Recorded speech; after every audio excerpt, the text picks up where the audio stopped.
world order, this technological enslavement system, enslavement grid, and now they have to get rid of the old so that the new can fully emerge. This is all on paper, not just our opinion. And so David's going to break all this down with us in the next 55 minutes that we have left with him. David Icke, please continue.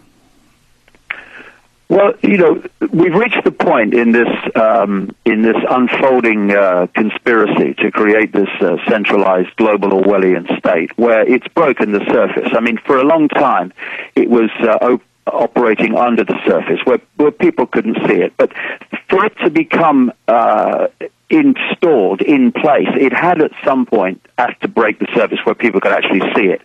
So this is a time of great challenge, but it's also a time of great opportunity because people more and more can't just go into denial and ask when the next game show's on, because this is now starting to impact on their lives. And I've just come back from Croatia, where the interest in this whole information that we put out just took me aback.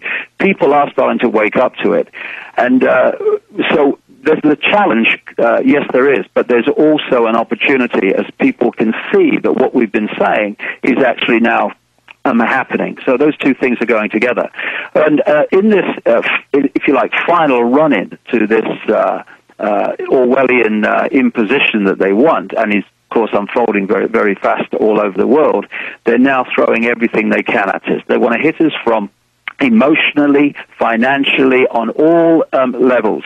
And one of them, of course, is creating fear through finance, because money is what everyone is frightened of not having in this world where it is so important to choice and life and living and survival. But they're also going to hit us on the level of a third world war. I'm absolutely convinced, and have been for a very long time, they want a third world war involving North America, particularly Europe, Russia, and China. And this whole business in Georgia has been part of the moving of the chess pieces to advance that along the road to when it actually breaks out, and possibly involving the Middle East and Israel as a trigger. But it's a time when we've really got to reevaluate our lives and reevaluate our priorities and realize that we're facing not just a massive challenge for ourselves now, but an enormous challenge for our children and grandchildren. That's right. If we don't say no now, they're going to be able, the New World Order social architects, as you know, in their own textbooks going back 100 years ago, and the different PhDs that were put out from Germany and England on this said, they unfreeze societies with crisis and fear, because societies are normally rigid. People like the status quo. But they say it's a danger because they, when things are unfrozen, can mold things the way they want, but also the resistance can mold things. And so this is that window, the enemy's window, our window. That's why all of you have got to shine brighter than ever. What David was saying is that everything is yin and yang in this world, for every action an equal reaction. And so all over the world, 9/11 truth, everything is exploding like never before. The disinfo operatives are telling us it's all dead. They're panicking. They're trying to tell us you've already lost, you will be assimilated, when we have a really big chance here. And talk about Orwellian, a sneak attack by the U.S. and Israel-backed, NATO-backed Georgia on these Russian enclaves. And talk about mind control. Our media comes and says Russia snuck attack. I mean, if that isn't Orwellian, please continue. Well, the whole thing in Georgia came originally from the so-called People's Revolution there, and these People's Revolutions, these spontaneous people's protests, which led to the overturning of the regime in power, were invariably manipulated to bring that about. I mean, in Georgia, the so-called Rose Revolution, which involved in a high-profile way a man called Saakashvili, who then became the president, was funded by George Soros. And students were trained in large numbers in the art of civil disobedience and civil protest, which led to that. And so not only did the forces that control American society take advantage of the Georgian Revolution and turn it into yet another 51st state of the United States, they actually created the revolution in the first place. And this happened throughout And there's always former Eastern European communist countries. And David, there's always other layers. Meanwhile, Soros acts like he's against Bush, but then it turns out his funded group worked with the CIA and with Bush and McCain's advisor, who's Georgian. So again, on the surface they're fighting with each other, but behind the scenes they're not. It's like Mary Madeline's and married to George Carville. Exactly. And the thing is that I've seen people responding to this invasion of South Ossetia by Georgia, and then the Russian response as if, hey, the Americans have got to be crazy or whatever. Did they not realize Russia was going to respond like that? Of course they did. That's part of the game. It's causing this ratcheting up of the fear, the ratcheting up of the... Yeah, that crashed the Russian stock market that was going up while ours was going down. Now theirs has been shut down for 2 days. Yeah, I mean, these are all masks on the same face. It's a chessboard. As Order out of chaos. Brzezinski even wrote about. Yes. It's a chessboard, and we're seeing the pieces moving around. And what I would say to people is, if you think, you don't like the world as it is now, well, it ain't going to stay like this. This is not the point where they wish to be and pitch their tent and say, okay, we've got control. They want to push this forward in a much more extreme way even than it is now, far more.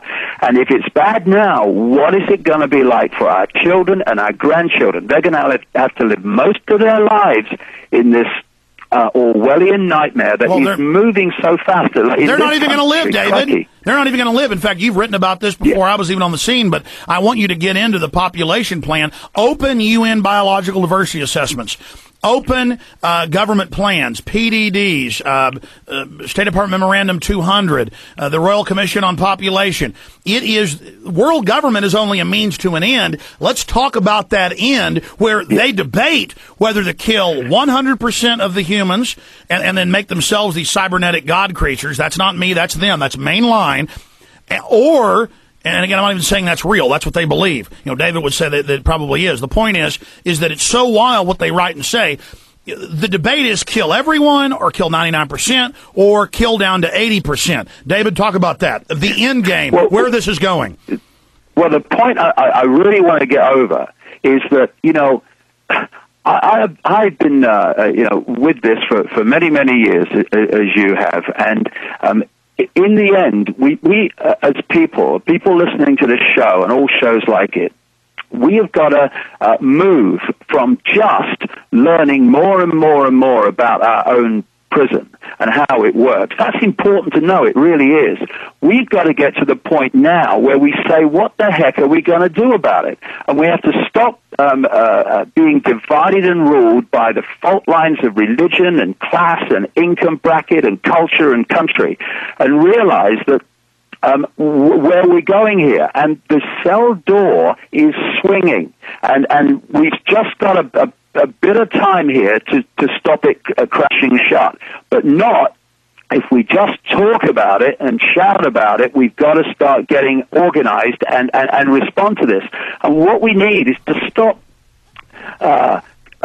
cooperating with our own enslavement. We need mass peaceful non-cooperation with the system. Here's one. Everybody. Otherwise, we're building our own prison. Everybody should put up a micro FM and carry radio shows like this. It's civil disobedience. We've got Northcom declaring martial law right here in the Army Times saying regular brigades of Army troops will be in the U.S. I agree. Put up micros to show the slaves their prison to unlock their minds, but us at a higher level, go to the city council, say, don't be part of this. Don't be part of martial law. David, how else do we not comply? I mean, what do we do when they put a camera up by our house? Well, in the end, we have got to peacefully resist the imposition of this enslavement. And even take a real simple level. In Britain now, you can get fined £75 for putting your trash can out on the bin out on the wrong day. Now, instead of, and I hear it all the time, Alex, oh, what's the world coming to? Oh, I don't know, whatever next. I don't know, it's terrible, isn't it? And then they switch the game show on. We've got to start, all of us, whether we're Christian or Muslim or Jewish or whatever, because